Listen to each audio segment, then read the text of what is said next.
ভাত খাচ্ছি নিরামিষ সবজি দিয়ে, আর হচ্ছে যে মুরগির মাংস, মরিচ। মোবাইলের সাউন্ড হামা।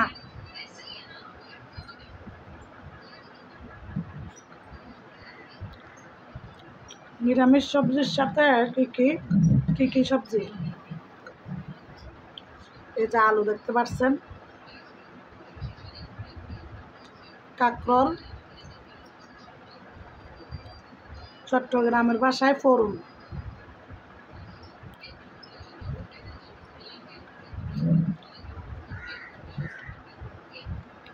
আমাদের চট্টগ্রামের আঞ্চলিক ভাষায় ফরুল বলে, আপনাদের দেশে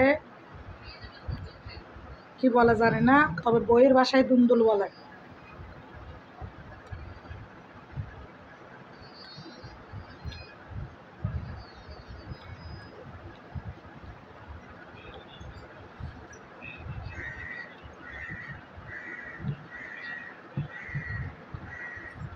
রান্না হচ্ছে একটা শিল্প, যার যার মুখরোচক পছন্দ অনুযায়ী রান্না করতে পারা, এটা যে কত বড় একটা শিল্প বলে বুঝতে পারবো না।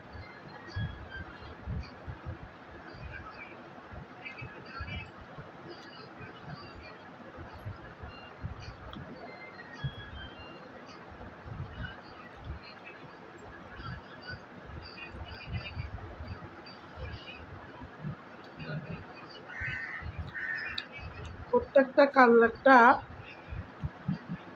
গুণাবলী থাকে, তো এই গুণাবলীটা প্রত্যেকের ভিতরে থাকে না।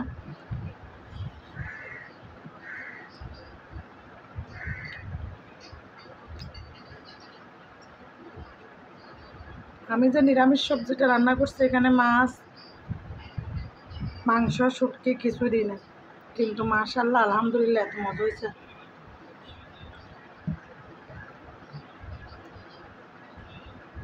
তবে আমার একটা গোপন সিক্রেট আছে,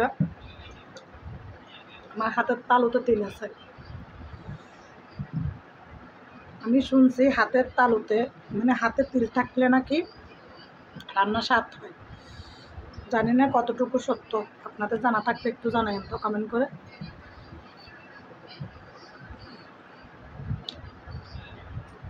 এত জাল এই মরিচ, বোম্বাই মরিচ, ভীষণ জাল, ভীষণ।